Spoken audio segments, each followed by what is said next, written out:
जी, मैं सभी मित्रों का अभिवादन करता हूं और स्वागत करता हूं लिखावट में। आज हमारे साथ कवि अजामिल हैं जो अपनी कविताओं का पाठ करेंगे। तो मैं अजामिल जी का हृदय से स्वागत करता हूं। जी, अरुण धन्यवाद। शैतांश जी भी जुड़े हैं, मैं उनका भी हार्दिक अभिनंदन करता हूं।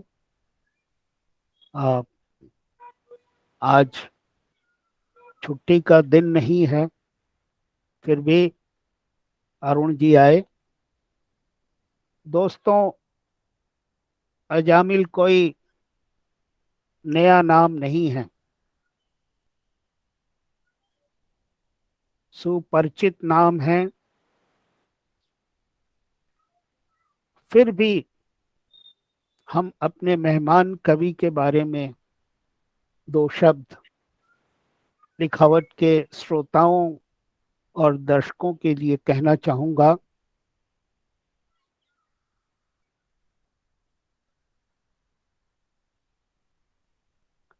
अजामिल जी की कविताएं लगभग सभी चर्चित पत्र पत्रिकाओं में आ, छपती रही हैं, उनकी कहानियां छपती रही हैं, लेख प्रकाशित होते रहे हैं। कई संपादित संग्रहों में उनकी कविताएं शामिल हैं।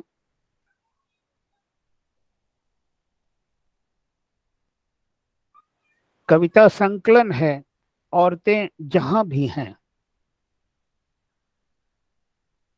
इस नाम से ही उनके सामाजिक सरोकार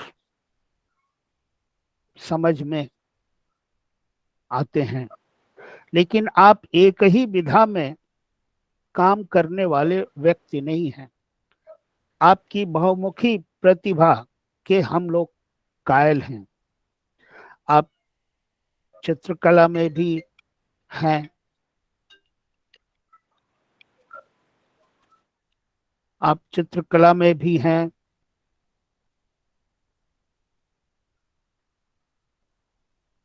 फोटोग्राफी में आप आ, अपना एक दखल रखते हैं। फिल्म और थिएटर भी आपका कार्य क्षेत्र है।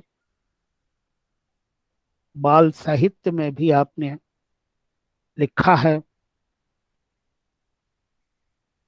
वर्तमान साहित्य के आप संयुक्त संपादक रहे हैं। और इन इन सभी परिचय में एक और खास परिचय है, इनकी आवाज। इनकी आवाज ने उसके जादू में हम लोग एक तरह से उस जादू को हम लोग महसूस करते हैं। अजामिल अपनी कविताओं का पाठ तो करेंगे ही। इनका एक यूट्यूब चैनल है जिस पर इन्होंने तमाम कवियों की कविताओं का वाचन किया है। उस यूट्यूब का नाम है अजामिल की कविताएं। तो उस पर भी इनके आवाज के जादू को आप सुन सकते। एक दिन हम लोग बात भी कर रहे थे कि वाचन की कला को रघुवीर सहाय ने बड़े शिद्दत से आ, महसूस भी किया था और उस पर काम भी किया था। वो काम फिर आगे नहीं बढ़ा और उसको अजामिल ने बढ़ाया है और आगे बहुत आगे बढ़ाया है। तो मैं अजामिल जी को कविता पाठ के लिए आमंत्रित करता हूं और मंच उनको देता हूं। अजामिल जी। मुझे बहुत अच्छा लग रहा है लिखावट के इस मंच पर आकर के, और ये मंच इसलिए भी महत्वपूर्ण हो जाता है कि यहाँ पर मेरे प्रिय कवि मित्रेश श्रीवास्तव जी बैठे हुए हैं और सीतांशु भाई बैठे हुए हैं। तो ये दोनों मेरे प्रिय ही कवि हैं। तो इनकी उपस्थिति में काव्य पाठ करना मेरे लिए बहुत सुखद है, बहुत अच्छा लग रहा है मुझे। और ये मंच भी मेरे लिए बिल्कुल नया है। मैं काव्य पाठ करने का अवसर कभी छोड़ता नहीं हूँ। उसकी वजह है, सबसे बड़ी वजह है कि मैं थिएटर से जुड़ा रहा और मुझे ये लगता रहा कि जो मेरी थिएटर करने की अर्थ है, अगर वो कहीं पूरी हो सकती है, तो वो कविता के सहारे हो सकती है। क्योंकि कविता में भी संवाद है, बड़े खूबसूरत संवाद हैं, और थिएटर पर भी बहुत खूबसूरत संवाद होते हैं, फ़िल्म में संवाद होते हैं। तो वहाँ बोलने की जो चुनौती है, वही हमारी कविता में भी, काव्य पाठ में भी वही चुनौतियाँ हैं। तो आज मेरा सौभाग्य है कि मुझे आपको कविता सुनाने का अवसर मिल रहा है। मुझे इस बात की बिल्कुल चिंता नहीं है कि इसे कितने लोग सुन रहे हैं। अगर हमें सुनने वाला 5 आदमी भी है, 1 आदमी भी है, तो मैं उसके लिए कविता पढ़ना अपना सौभाग्य समझता हूँ। वो कम से कम मुझे सुन तो रहा है। इसलिए मैं अ, अपने काव्य पाठ शुरू करता हूँ। मुझे आदेश हुआ है और तो पढ़ता हूँ। मेरी पहली कविता का शीर्षक है बुरा वक़्त। बुरे वक़्त में अक्सर बुरे नहीं होते हम। कुछ तिरछी बाकी चाल से छुपाते-छुपाते भी बयान हो जाती है अच्छी आदतें। बुरे वक़्त में कुछ ज़्यादा ही गुनगुनाते हैं हम, सीटियाँ बजाते हैं बेवजह, भले ही तनतनाती हो उसकी गूंज, शब्दांतरित होती संवेदनाओं में। बुरे वक़्त में हम पैदल ही निकल जाते हैं टहलने, अतीत में। अजनबियों से हाथ मिलाने पर सुकून ज़दा गर्मी महसूस होती है हथेलियों में। हाथ छोड़ने का जी नहीं करता बुरे वक़्त में। अच्छे वक़्त में भी बहुत याद आता है बुरा वक़्त। पुरानी, सबसे पुरानी तस्वीरों और चिट्ठियों में खुद को तलाशता है बुरा वक़्त। बीमार बुजुर्गों की तरह रात-रात भर खाँसता, खकारता है बुरा वक़्त। नेपाली चौकीदारों की तरह बेहद वफ़ादार है बुरा वक़्त। हर ईमानदार कोशिश में सबसे अच्छा होता है बुरा वक़्त। बुरे वक़्त में सीढ़ियाँ खुद ब खुद जाती हैं अच्छे वक़्त की तरफ। बुरे वक़्त में कभी नहीं बहती खून की नदियाँ। म्यानों में आराम फरमाते हैं तलवार और खंजर। सोने मढ़े दाँतों की सफाई होती है बुरे वक़्त में। दुनालियों में पनाह पाते हैं कॉकरोच। तितलियाँ बेखौफ घूमती हैं घाटियों में। गर्भाधान सकुशल होता है। चिड़िया जूठे बर्तनों पर मंडराती हैं। नमक निवाले के लिए लोग अपने घरों से निकलते हैं। खटखटाते हैं पड़ोसी के दरवाजे की कुंडियां। वक्त बेवक्त का कोई बुरा नहीं मानता बुरे वक्त में। बुरे वक्त में कच्चे प्याज की बास बन जाता है प्यार। प्रेमिका के आलिंगन में बादलों सा बरस कर निकल जाता है बुरा वक्त। आंखें पढ़ी जाती है बुरे वक्त में। ताबीजों में दुआ होता है बुरा वक्त। गिरजा घरों की चांदी होती है बुरे वक्त में। बुरे वक्त में देवता भी स्वर्ग में होते हैं आदमी को ठेंगा दिखाकर। बुरे वक्त में औजार बदलते हैं हमारी शिनाख्त के। बुरा वक्त जी भर तोड़ता है हमें। बुरा वक्त जी भर जोड़ता है हमें। बुरे वक्त में हम पहचाने जाते हैं अच्छे वक्त के लिए। खूब गहरी नींद की तरह है बुरा वक्त। बुरा वक्त इतना भी बुरा नहीं होता कभी कि हाशिए पर उसे फेंक दिया जाए अच्छे वक्त के लिए। अक्सर तब अच्छे वक्त में ही छुपा होता है बुरा वक्त। बुरा वक्त भी बुरा नहीं, बुरे की मुखालफत के लिए। जिंदगी की इस जद्दोजहद में यकीनन जिंदो जिंदगी की इस जद्दोजहद में यकीनन बड़े काम का है ये बुरा वक्त, बहुत काम का है बुरा वक्त।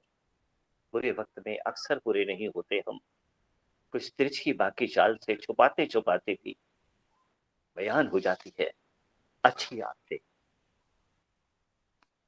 और अब सुनिए मेरी एक और कविता, शीर्षक है सबसे अच्छी कविता। सोचता हूं अपने आसपास, खोजता हूं अपने आसपास में अक्सर सबसे अच्छी कविता। तने हुए हरे बांस के जंगलों में सुवासित गंध सी आवारा घूमती है, सीटी मारती सबसे अच्छी कविता। फूलों में खिलती है, चटचटाती है कलियों में, पत्ता पत्ता बूटा बूटा सहलाती दुलराती है सबसे अच्छी कविता। झरनों से झरती है सबसे अच्छी कविता, नदियों में बहती है सबसे अच्छी कविता, सागर में हरहराती है सबसे अच्छी कविता। मिट्टी में महकती है, मिट्टी में महकती है सोधी सी सबसे अच्छी कविता। फैले आकाश में चिड़ियों की चहचहाट में दिन दिन भर गूंजती है सबसे अच्छी कविता। भोग में संभोग में, राग में अनुराग में, गीत में संगीत में, शब्दों में खनखनाती है सबसे अच्छी कविता। शिशुओं के सपनों में आती है सबसे अच्छी कविता। पत्नी की इच्छाओं में कुलबुलाती है सबसे अच्छी कविता। गैया की आंखों में है करुणा की सबसे अच्छी कविता। नन्ही बिटिया की हंसी में है सबसे अच्छी कविता। लेकिन संसार की सबसे अच्छी कविता है मेरी अम्मा के चेहरे पर। यकीनन हमारे सुखों में है सबसे अच्छी कविता, हमारे दुखों में है सबसे अच्छी कविता। आत्म अविश्वास के इस भयावह दौर में, अविश्वास के इस भयावह दौर में आदमी को आदमी से जोड़ने के लिए हर कवि की डायरी में कुछ, केवल कुछ सबसे अच्छी कविताएं तो होनी ही चाहिए। हर कवि की डायरी में कुछ, केवल कुछ सबसे अच्छी कविताएं तो होनी ही चाहिए। एक कविता और पेश करता हूं, शीर्षक है ब्यूटी पार्लर। खुशबुओं के सागर में डूब गई है आधी दुनिया,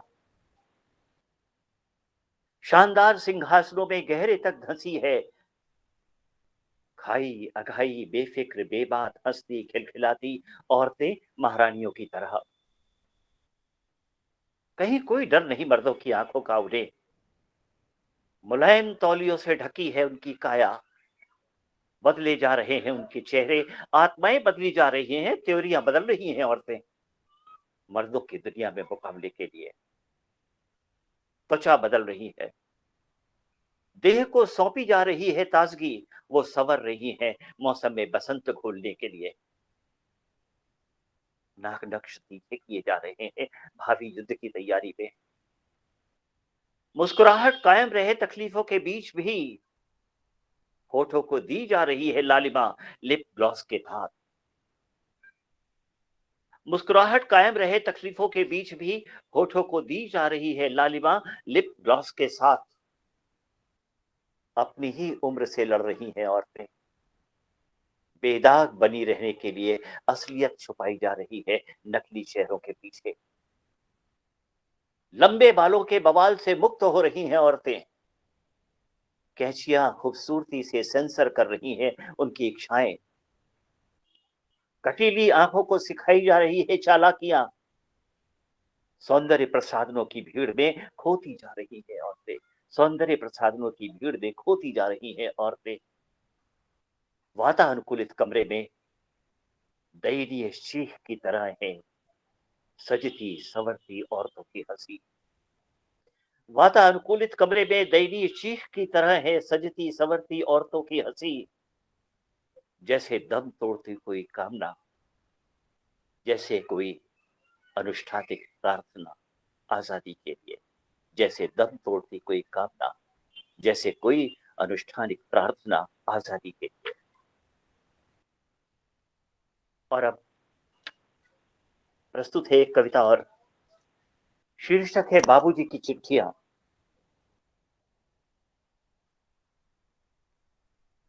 जैसे कोई किसी की जिंदगी संवारता है धीरे धीरे, जैसे कोई किसी की जिंदगी संवारता है धीरे धीरे, मुजस्समे तराशता है संतरास, संगीत रचता है हवाओं के चलने से, आस्थाएं और विश्वास से पैदा होते हैं वेद पुराण बाइबल कुरान, बीज बनता है वृक्ष जैसे।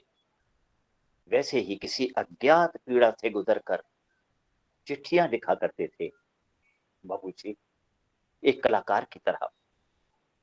शब्नबी हरूफों के गोशे गोशे में बसी होती थी उनकी रूह।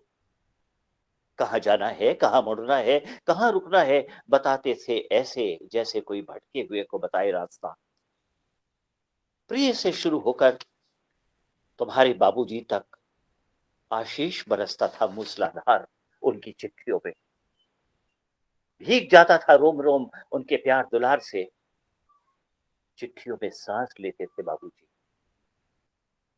सिर चढ़कर बोलता है आज भी उनकी लिखावट का जादू। कोई कोई ही बुन पाता है जिंदगी को इतने सलीके से। यकीनन दिल और दिमाग पर छा जाने वाली कालजयी रचनाओं की तरह हैं बाबूजी की चिट्ठियां। यकीनन यकीनन दिल और दिमाग पर छा जाने वाली कालजयी रचनाओं की तरह हैं बाबूजी की चिट्ठियां। सोचता हूं इन्हें सहेज कर भी तो सहेजे जा सकते हैं बाबूजी। सोचता हूं इन्हें सहेज कर भी तो सहेजे जा सकते हैं बाबूजी। एक छोटी सी कविता, शीर्षक है सबके हंसने की चीज। इस सर्कस में उस एक बित्ते के आदमी को सौंपी गई है जिम्मेदारी दुनिया को हंसाने की। इस सर्कस में उस एक बित्ते के आदमी को सौंपी गई है जिम्मेदारी दुनिया को हंसाने की। इस तरह पेश होगी एक बार फिर दुनिया के सामने सबके हंसने की चीज। अभी वो उसे रुलाएंगे, उछालेंगे हवा में सबको हंसाने के लिए। अभी वो उसे रुलाएंगे, उछालेंगे हवा में सबको हंसाने के लिए। दुनियादारी की रस्सी छूटेगी अभी अभी उसके हाथ से। झूले से गिरेगा वो चीखता चिल्लाता। संतुलन के कमाल पर बजेंगी तालियां एरिना के इर्द गिर्द। जाल में उलझ कर रह जाएगी उसकी जान। वाहवाही के बीच इस तरह होगा वो सबके हंसने की चीज। चॉकलेट चुभलाते बच्चे फिदा हैं उस बराबर की हैसियत वाले को देखकर। चॉकलेट चुभलाते बच्चे फिदा हैं उस बराबर वाले की हैसियत को देखकर। कोई इन्हें बताए संतुलन किसी आश्चर्य का नाम है, असंतुलन तो है ही सबके हंसने की चीज। कोई इन्हें बताए, कोई इन्हें बताए संतुलन किसी आश्चर्य का नाम है, असंतुलन तो है ही सबके हंसने की चीज। और अब और एक कविता पढ़ता हूं,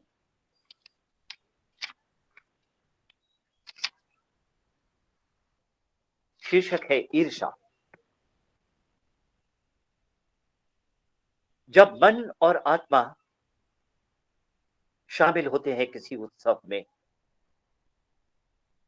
वो पिशाचनी चुपके से हमारी आकांक्षाओं के घने पेड़ से उतरकर सवार हो जाती है। रक्त में बहने लगती है, ठठाकर हंसती है, उपहास करती हुई चुड़ैल की तरह। जब मन और आस्था शामिल होते हैं किसी उत्सव में, वो पिशाचनी चुपके से हमारी आकांक्षाओं के घने पेड़ से उतरकर सवार हो जाती है। रक्त में बहने लगती है, ठठाकर हंसती है, उपहास करती हुई चुड़ैल की तरह। पत्ते की तरह कांपता है शरीर, सभी उड़ानें रद्द हो जाती हैं अचानक।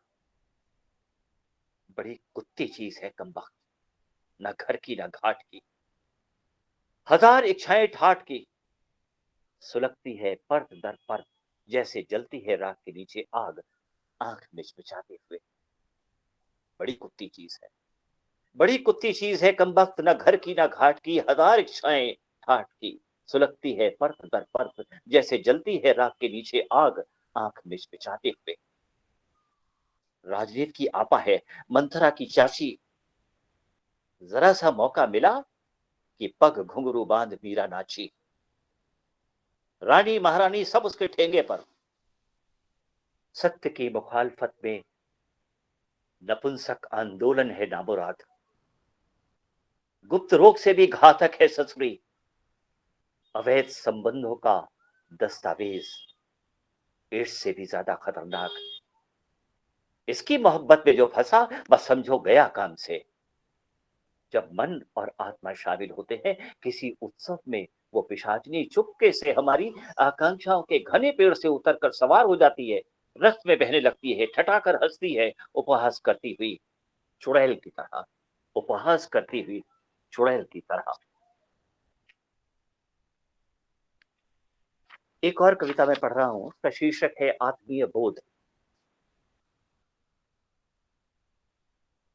तुम बहुत आत्मीय हो रहे हो दोस्त, इसीलिए भयक्रांत हो उठा हूं।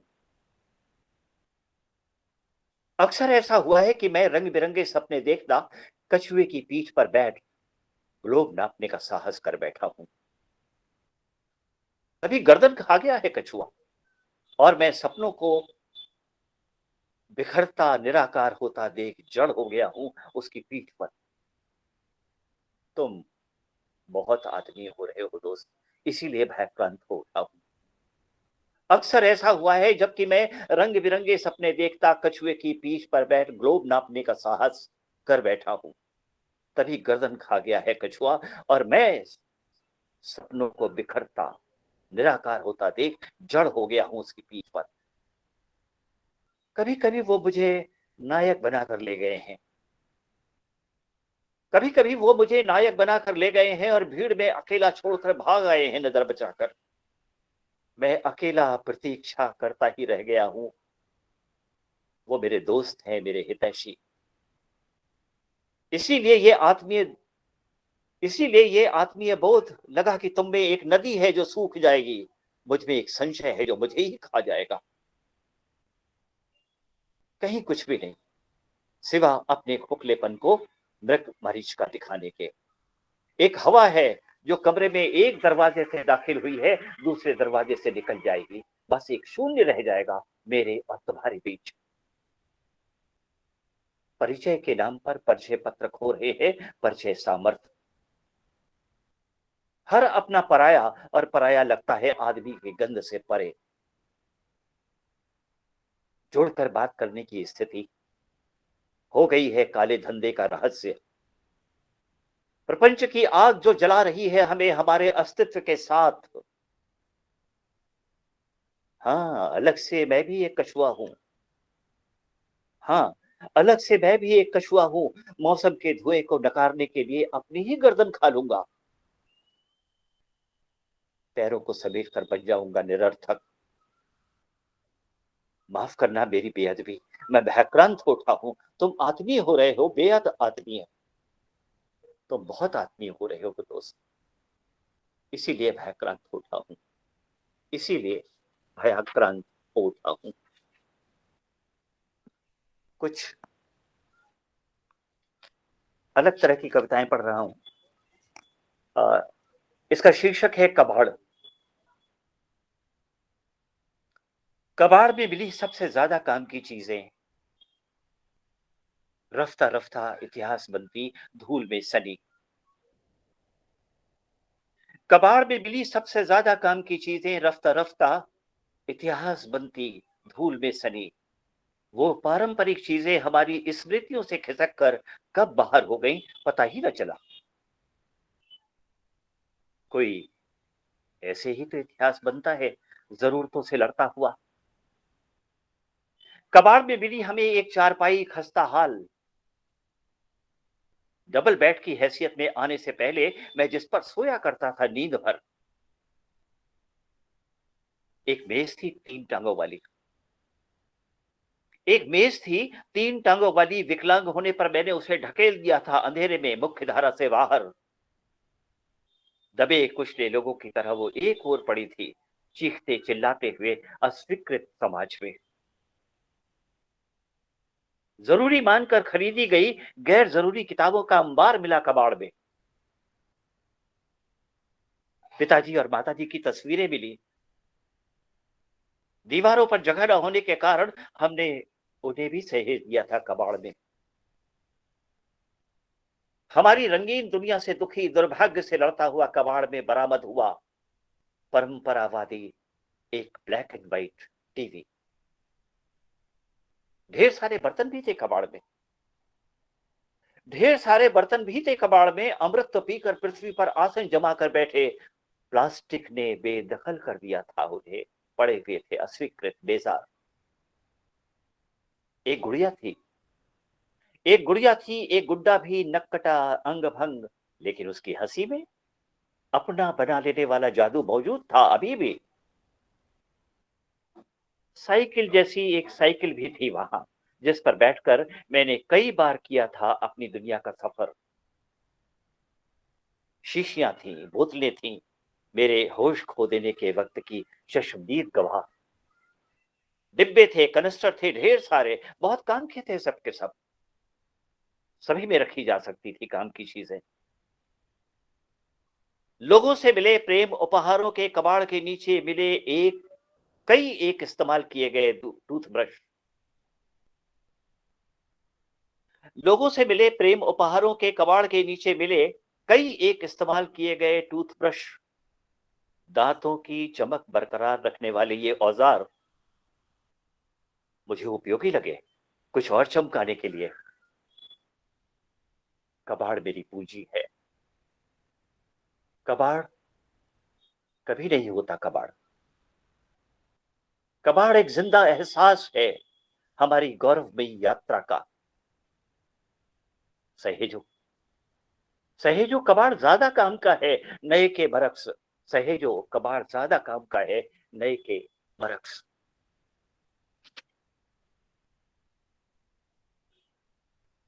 एक छोटी सी कविता और। शीर्षक है जूते और टोपी।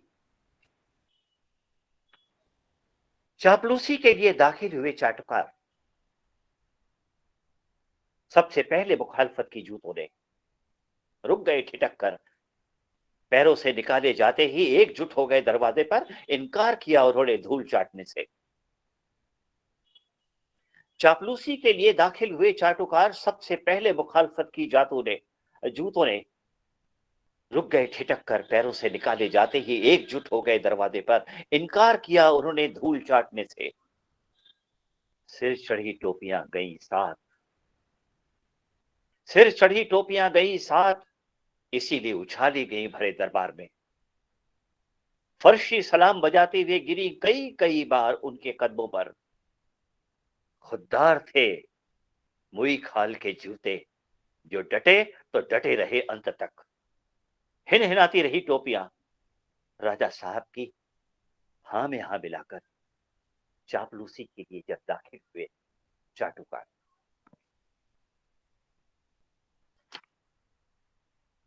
एक और कविता शीर्षक है काली स्लेट।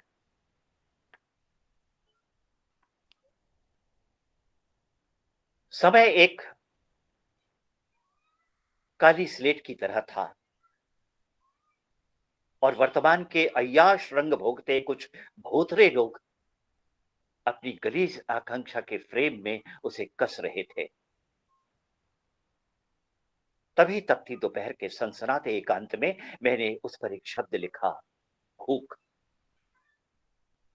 समय एक काली स्लेट की तरह था और के अय्याश रंग भोगते कुछ भोथरे लोग अपनी गरीस आकांक्षा के फ्रेम में उसे कस रहे थे।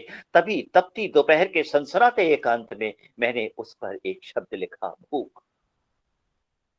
उस क्षण आसपास चुभती शक्लें मुखौटों के पीछे आंखें चलाने लगी। वो अपने जमे पैरों पर आतंकित हो गए। स्थिति संतुलन के लिए मैं कोई रोचक झूठ तलाशने लगा। तभी तभी बिल्कुल तभी कुछ समझदार लोग मेरे नाबालिग बेटे को मर्दानी कमजोरी का भेद समझाने लगे। उस क्षण आसपास चुभती शक्लें मुखौटों के पीछे आंखें चलाने लगी। वो अपने जमे पैरों पर आतंकित हो गए। स्थिति संतुलन के लिए मैं कोई रोचक झूठ तलाशने लगा। तभी, बिल्कुल तभी, कुछ समझदार लोग मेरे नाबालिग बेटे को मर्दानी कमजोरी का भेद समझाने लगे। मैं समझता था, मैं समझ गया हूं। मैं समझता था, मैं समझ गया हूं। दूर डूब गए कल और एक रुग्ण आज के बीच। इतिहास ने जो कुछ हमें दिया है वो संवेदना के स्तर पर, दिमाग पर फौजी बूटों का दबाव झेलता रहा है। तुम अब तुम आईने के सामने इस तरह बागी दिखते हो कि वक्त तुमसे पूछे तुम्हारी प्राथमिक आवश्यकता। अब तुम आईने के सामने इस तरह बागी दिखते हो कि वक्त तुमसे पूछे तुम्हारी प्राथमिक आवश्यकता तो तुम कहोगे एक बदजात औरत।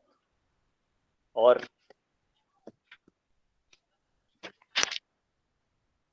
मुझ में से मेरा मैं निचोड़ देने के लिए कोई पुरानी शराब। मैं जानता हूं मेरा बेटा काल की छाती पर लिखा भूख शब्द नहीं काटेगा। शिकारी कुत्तों के दस्ते में शामिल होकर वो बारूद के खतरनाक खेल खेलेगा। कभी ना कभी भूख को नई परिभाषा देगा। मैं जानता हूं मैं जानता हूं मेरा बेटा काल की छाती पर लिखा भूख शब्द नहीं काटेगा। शिकारी कुत्तों के दस्ते में शामिल होकर वो बारूद के खतरनाक खेल करेगा। कभी ना कभी भूख को नई परिभाषा देगा। भूख शरीर में होने वाली ऐसी उत्तेजनात्मक कार्रवाई है जो आदमी को दुश्मन के खिलाफ खड़ा करती है। मुझे नहीं भूलना चाहिए कि कल इन सुगबुगाते लोगों के बीच होगी ताजी हवा। मुझे नहीं भूलना चाहिए कल इन सुगबुगाते लोगों के बीच होगी ताजी हवा।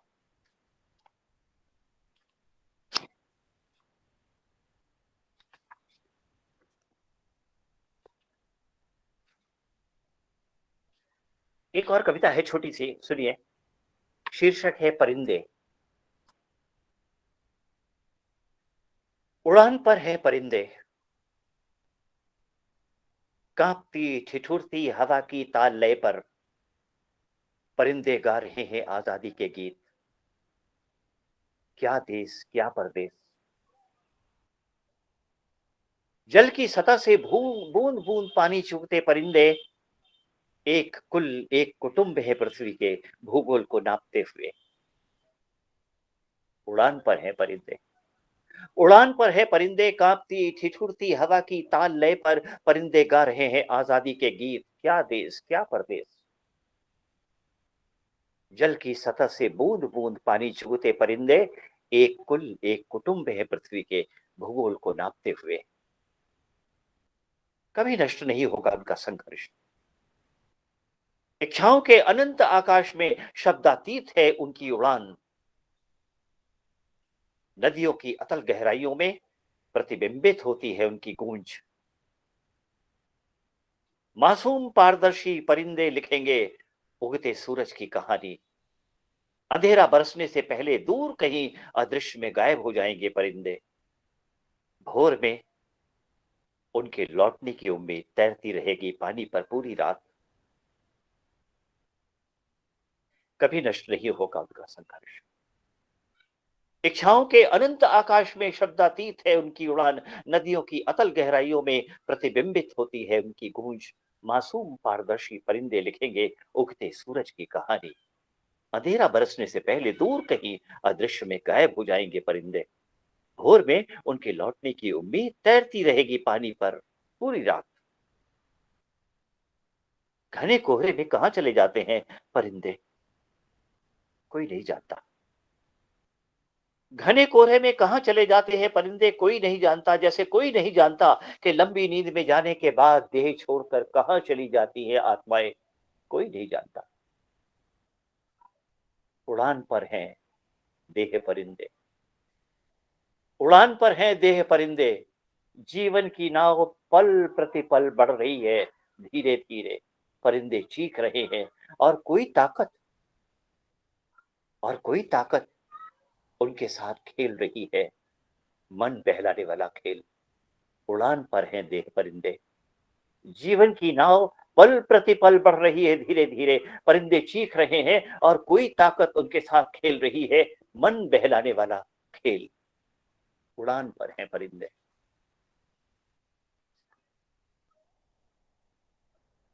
एक कविता शीर्षक है जूते। लाखों करोड़ों बेमतलब की चीजों के बीच कहीं ना कहीं है सबके मतलब की कोई ना कोई चीज।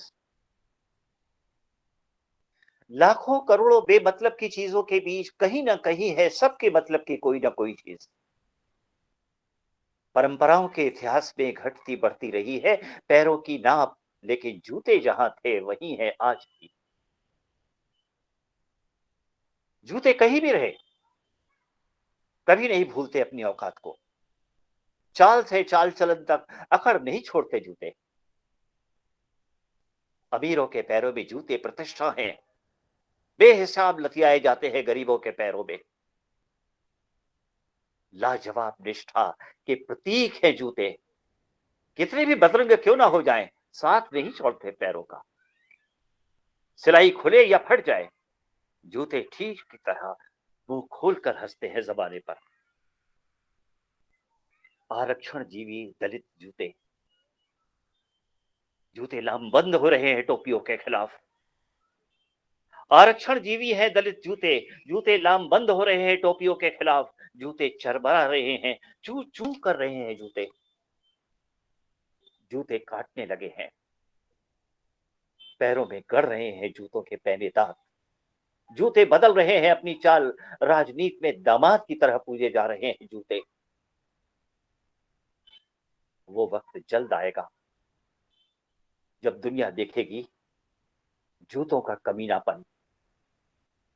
तब कोई नहीं जुतिया पाएगा जूतों को। दुनिया देखेगी जूतों का कमीनापन, तब कोई नहीं जुतिया पाएगा जूतों को। लाखों करोड़ों बेमतलब की चीजों के बीच कहीं ना कहीं सबके मतलब की कोई ना कोई चीज मौजूद है।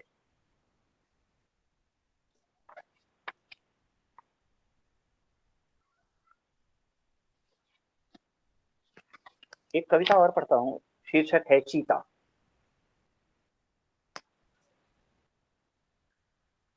आज जबकि सारा का सारा जंगल आग में है, मौसम खतरनाक हादसों के बीच मौसम खतरनाक हादसों के बीच शहर उजड़ जाने की फिक्र में परेशान मत हो भाई लोगों। वो अभी टोपी और झंडों के रंगों को लेकर सशंकित हैं। आज जबकि सारा का सारा जंगल आग में है, मौसम खतरनाक हादसों के बीच शहर उजड़ जाने की फिक्र में परेशान मत हो भाई लोगों। वो अभी टोपी और झंडों के रंगों को लेकर सशंकित हैं। एक बेहतर इस्तेमाल कविता का वक्त रहते महज इतना है कि बारूद के ढेर को आदमी के सही एहसास में तब्दील किया जाए।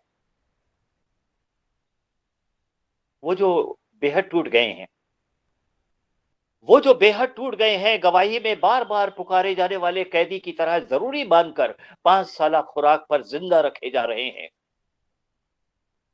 इसके पहले कि उनके दिमागों को पुलिस के बूट तले रौंद कर नए आयतन में ढाली जाए काली व्यवस्था, हम कायम करें एक समझ कि तना हुआ आकाश हमारी सुरक्षा के लिए नहीं, खूंखार पंजों के दबोच में है। बेमकसद भीड़ के पास कहीं कुछ भी नहीं, सारा कुछ एहसास के खोते जाने का दबाव है। पेड़ों की तरह चुप मत रहो, मत चिल्लाओ नारों की तरह, उनके निशानों से बचो। वो तुम्हें खरीदने के लिए रच डालेंगे कोई भी नाटक, और मंच पर तुम बहुमत में उठे निरर्थक समर्थन संकेत ही रह जाओगे। अब तोड़ने होंगे ये संस्कार, तुम्हें बनना ही होगा आम आदमी का एहसास।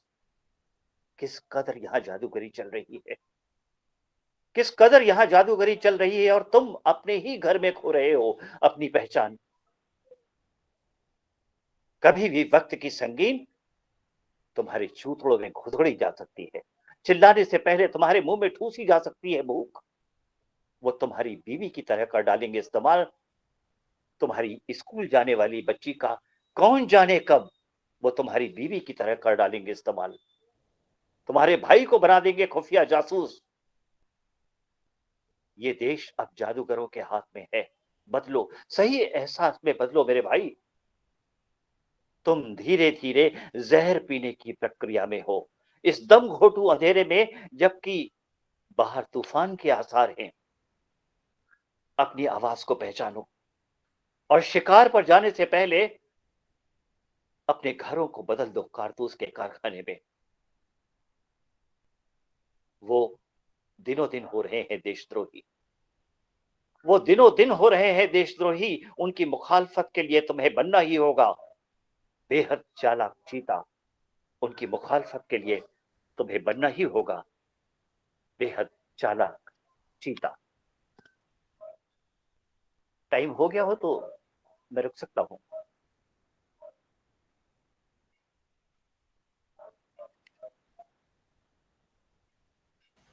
हाँ, एक कविता और पढ़ें। जी जी जी।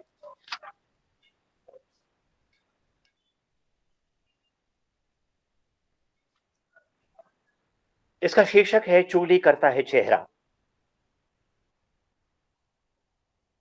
अंदर ही अंदर जब हम बुन रहे होते हैं चिंताओं का नर्क, कितना भी छुपाओ चुगली करता है चेहरा। अंदर ही अंदर जब हम बुन रहे होते हैं चिंताओं का नर्क, कितना भी छुपाओ चुगली करता है चेहरा। अहंकार छीलता है जब कभी चुगली करता है चेहरा। कभी अज्ञात नहीं होती सुंदरता। आंखों के कुछ तयशुदा पैमानों से हम खोज ही लेते हैं उसे। बहुरूपताएं मापी जाती हैं, मापे जाते हैं बहरूपिये, मापी जाती हैं लिपि पुती सुंदरता। सीमाएं कुरूप है, असीम है सुंदरता। कभी अज्ञात नहीं होती सुंदरता। आंखों के कुछ तयशुदा पैमानों से हम खोज ही लेते हैं उसे। बहुरूपताएं मापी जाती हैं, मापे जाते हैं बहुरूपीय, मापी जाती है लिपि पुती सुंदरता। सीमाएं कुरूप है, असीम है सुंदरता। आईना होता है जब कभी रूबरू, कितने भी छुपाए जाएं दुख चुगली करता है चेहरा। आईना होता है जब कभी रूबरू, कितने भी छुपाए जाए दुख चुगली करता है चेहरा। मन के रहस्य आतुर हैं आत्मा को जानने के लिए। सतह पर घूमती है काली छाया, चुगली करता है चेहरा। देह में मन जैसे गर्भ में शिशु होता है सिंदूर। देह में मन जैसे गर्भ में शिशु होता है सुंदर। पृथ्वी पर बीज खुद को तलाशते हुए अदृश्य, हवा पत्ते पर ओस की बूंद जैसे चुंबन के बीच गर्म सांसें। देह में मन जैसे गर्भ में शिशु होता है सुंदर। पृथ्वी पर बीज खुद को तलाशते हुए अदृश्य, हवा पत्ते पर ओस की बूंद जैसे चुंबन के बीच गर्म सांसें। स्मृतियों की स्मृतियों की गहराई में कुलबुलाती हैं जब कभी कोमल इच्छाएं चुगली करता है चेहरा।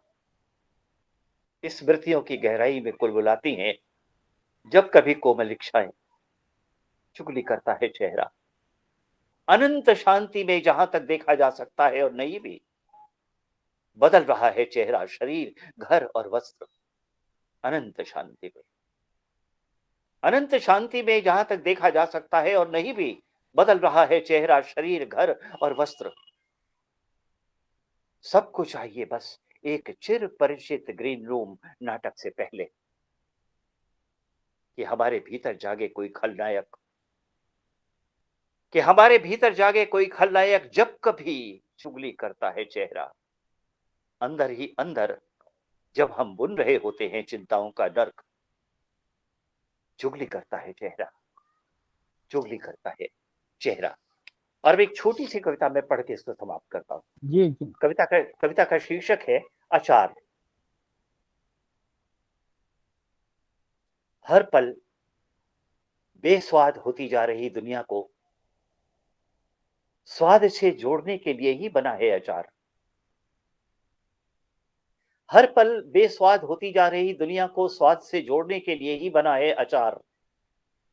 सिर्फ मीठे और सिर्फ नमकीन स्वादों को कोई नहीं पूछता खट्टे मीठे अचार के सामने।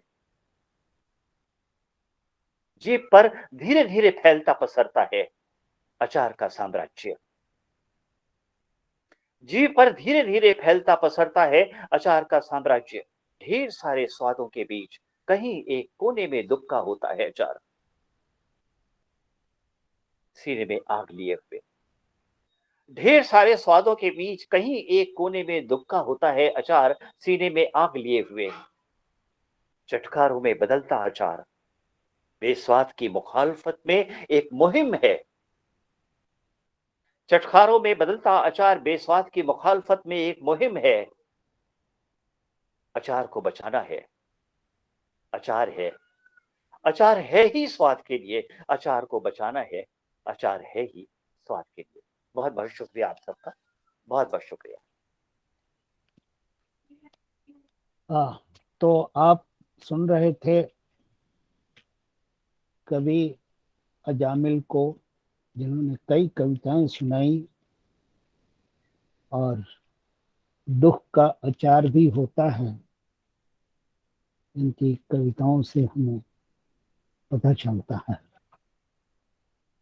एक और बात आई कि हमने दुनिया को हंसाने की जिम्मेवारी किसको दे रखी है। बहुत अच्छी कविताएं सुनी हमने। अब मैं एक संक्षिप्त टिप्पणी के साथ धन्यवाद ज्ञापन के लिए आमंत्रित करता हूं कवि मित्र अरुण शीतांश को, अरे वाह, जिन्होंने बहुत बढ़िया, बहुत बढ़िया। वो अपनी बात रखेंगे और हाँ हाँ हाँ। श्रोताओं का धन्यवाद ज्ञापन भी करेंगे। जी तो जी। मैं अरुण जी को आमंत्रित करता हूँ। मेरा सौभाग्य, मेरा सौभाग्य। शुक्रिया। आवाज आ रही होगी? हाँ जी जी, बहुत अच्छी आ रही। बहुत अच्छी आ रही। मुझे याद है कि एक बार मैं ट्रेन की यात्रा कर रहा था, तो प्रोफेसर भरत प्रसाद जी के साथ संवाद था जामिल सर का, और मैं सुनने की ललायत था, लेकिन मैंने सुन ही लिया पूरी यात्रा में, हवा की खड़खड़ आवाज और ट्रेन की आवाज के बीच। लेकिन आज बहुत तन्मयता से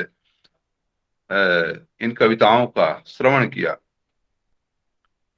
जिस ऊंचाई पे धीरे धीरे कविता बढ़ती गई, उसी ऊंचाई को और ऊपर ले गई है इन कविताओं ने। अजामिल सर की कविताएं एक वाक्य में तो नहीं कह सकते, लेकिन जो त्वरित दिमाग में जो बात आई है कि वो स्वाभाविक और आक्रोश की कविता आज जो पढ़ी गई है, उसके आधार पर मैं कह सकता हूं कि वो कविता है। स्वाभाविक इस लक्षण में और इस कथ्य में, इस संश्लेषण विश्लेषण में, कि हम सोशल मीडिया के जमाने में और तमाम तरह के जो प्रणाल के माध्यम से हम बातचीत करते हैं। आपको याद होगा कि जब दूरभाष घरों में बैठ कर गया था और टीवी घरों में खरीदे जा चुके थे, उसके बाद आधुनिकता, उत्तर आधुनिकता का बोल बाला बहुत तेजी से चला था। जबकि चिट्ठियां वहां मौजूद थी, धीरे धीरे वो मोबाइल आने के बाद इंटरनेट से जुड़कर टैबलेट और न जाने जितने भी वेबसाइट हैं, केवरा से लेकर फेसबुक और व्हाट्सएप, ट्विटर जितने भी हैं, उस पर हम लिखने लगे हैं और लिखना भूल गए। अजामिल की ऐसे में बाबूजी की चिट्ठियां कविता दिल को स्पर्श कर रही थी, छू रही थी। कि जो चिट्ठियां, जो भाव, जो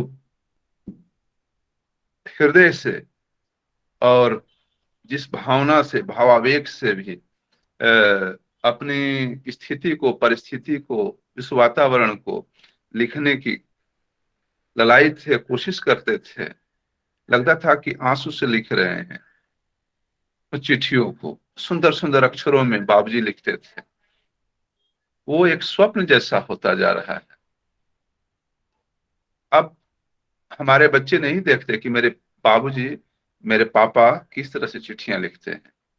मोबाइल पर एक तरह का चेहरा आ रहा है, एक तरह के, दो तीन तरह के जो फॉन्ट हैं वो आ रहे हैं।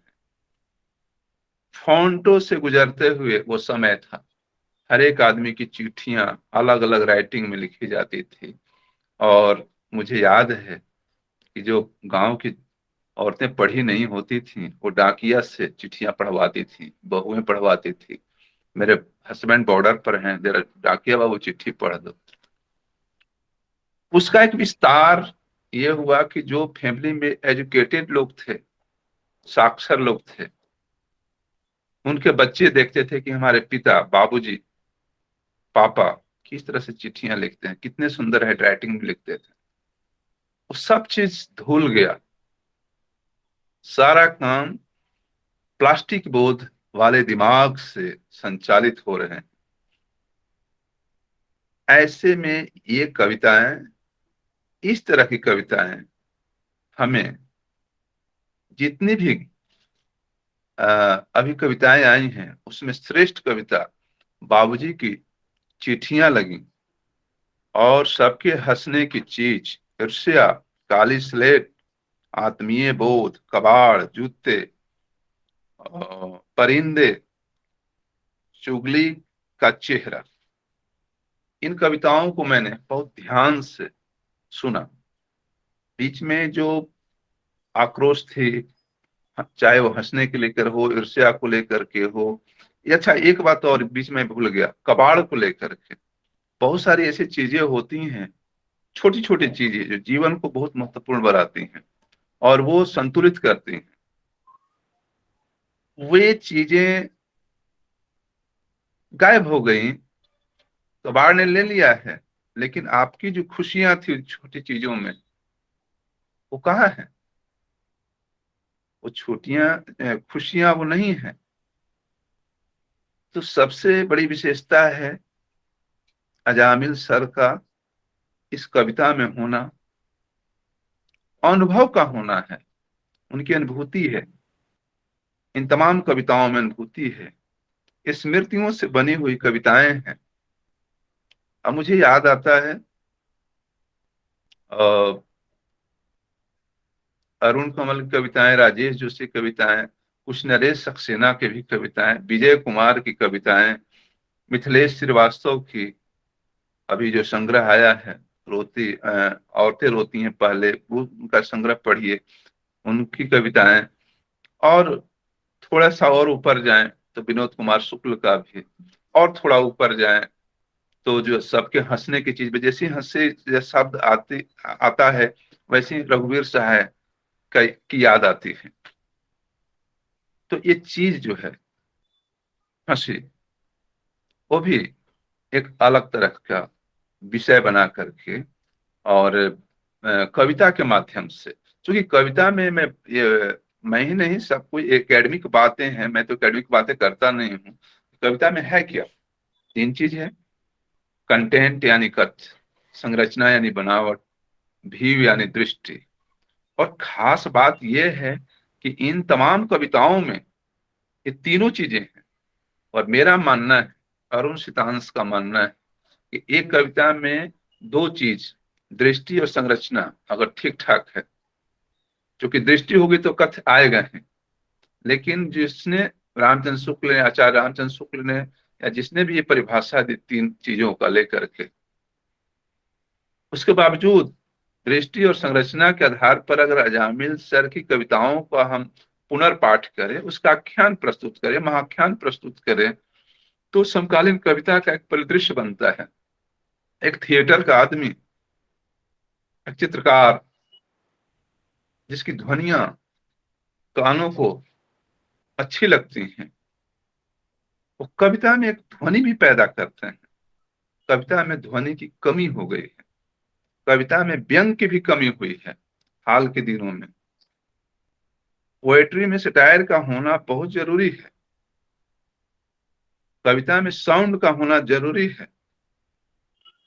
आप चाहे काली स्लेट को देखें, हंसने की चीज को देखें, कबाड़ का ही देखें, इसके पहले एक स्वाभाविक कविता जिसमें नदी थी, वो उसका शीर्षक मैं नोट नहीं कर पाया, लाइट यहाँ चली गई थी क्योंकि मैं बहुत छोटी जगह में रहता हूँ। लाइट आ रही है और जा रही है। तो इस तरह से जो नदी को लेकर के कि नदी बह रही है, फिर इसमें ये है वो है, जो स्वाभाविक तरीके से जो चीजें आ रही हैं जा रही हैं, उसमें जो रुकावट है, अवरुद्ध है, उस पर ध्यान एक कवि का जाता है। और यही कवि की विशेषता है। आम लोग बोलते हैं जहां न जाए रवि वहां जाए कवि। कवि की दृष्टि का एक बहुत महत्वपूर्ण हिस्सा है, उसके हृदय का हिस्सा है। वो त्रिनेत्र से, तीसरे नेत्र से देख रहा है कि हमको कहाँ पे किस शब्दों पे चोट देनी है और कहाँ उसका विस्तार करना है। समकालीन कविता में बहुत सारे वाक्य बनावटी पाए गए हैं। ये अजामिल सर के बनस्पत में नहीं कह रहा हूं, जितनी भी कविताएं अभी तक अपने जीवन में मैंने पढ़ा है, उसमें लगभग 1000 वाक्य बनावटीपन जैसे मुझे महसूस हुए। उसमें कोई स्वाभाविकता नहीं है जितना कि आज कविता में अजामिल सर की कविता को पढ़कर देखा जाए, उसमें कोई बनावटी नहीं है। लेकिन आप दिमाग से लिख रहे हैं, बनावटीपन से लिख रहे हैं, आर्टिफिशियल कविता लिख रहे हैं, प्लास्टिक बोल की कविताएं लिखी जा रही हैं, तो कभी भी वो अच्छी नहीं होंगी, टिकाऊ नहीं होंगी।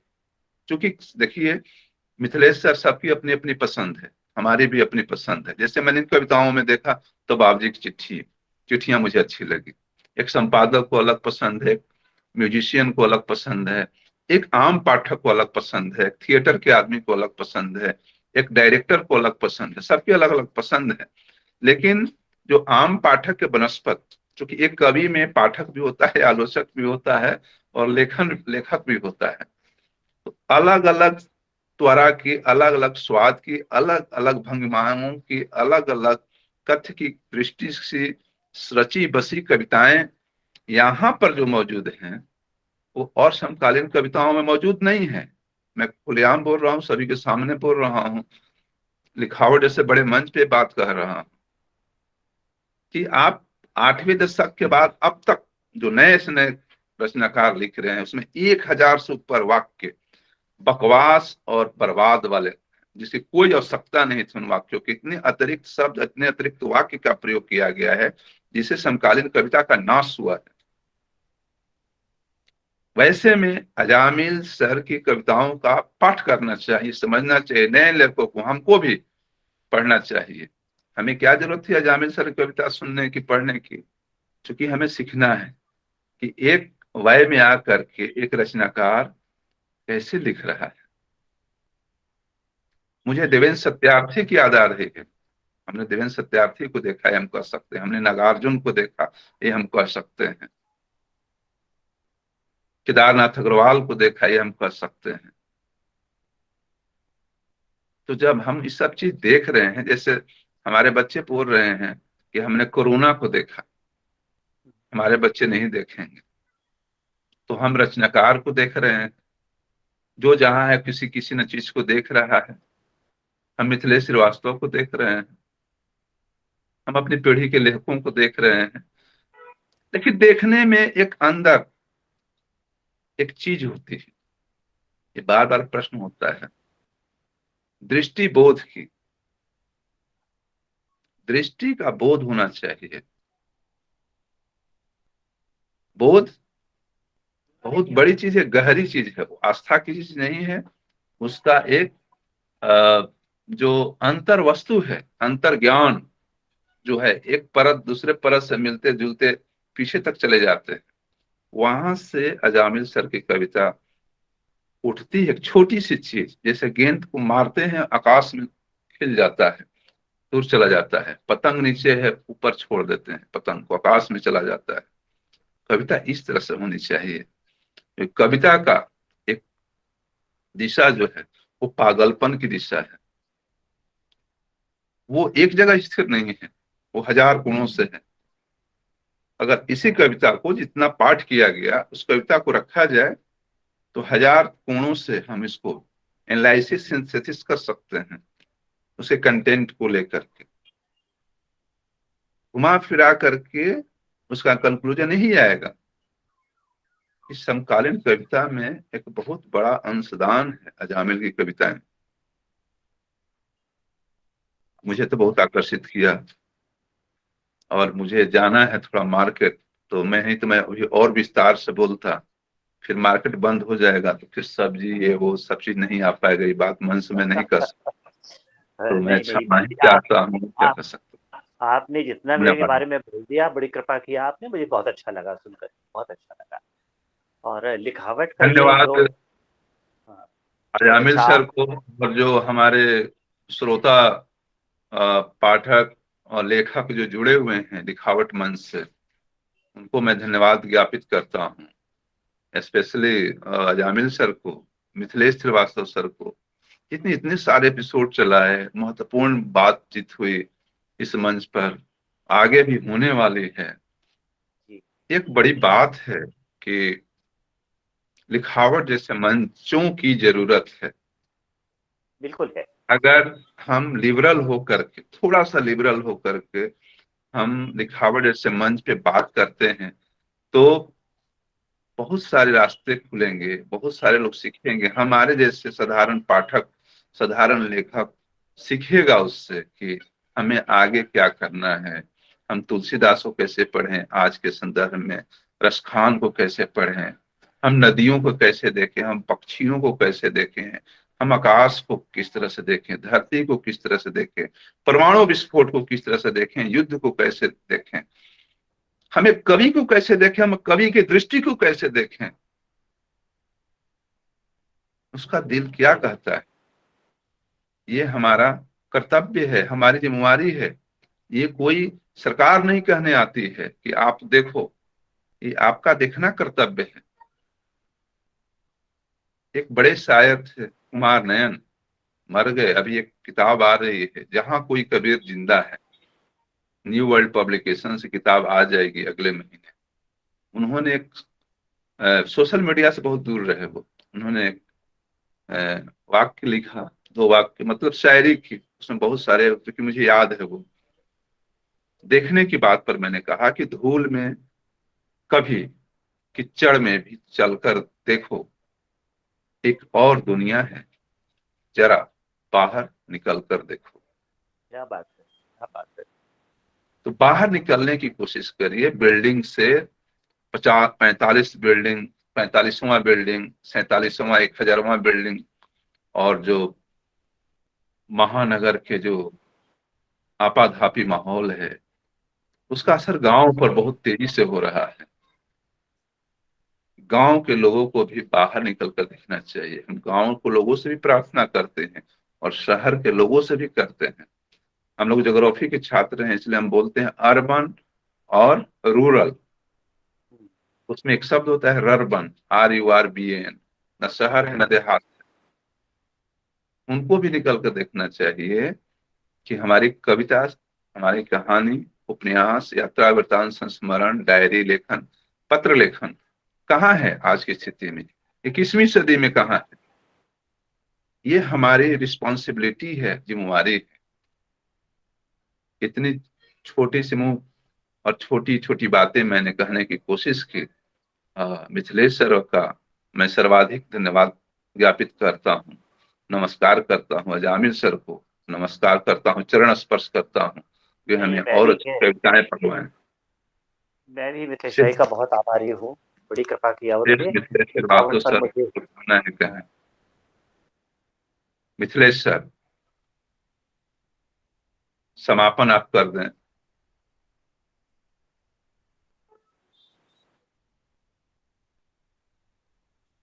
आवाज जा रही है मिथिलेश सर?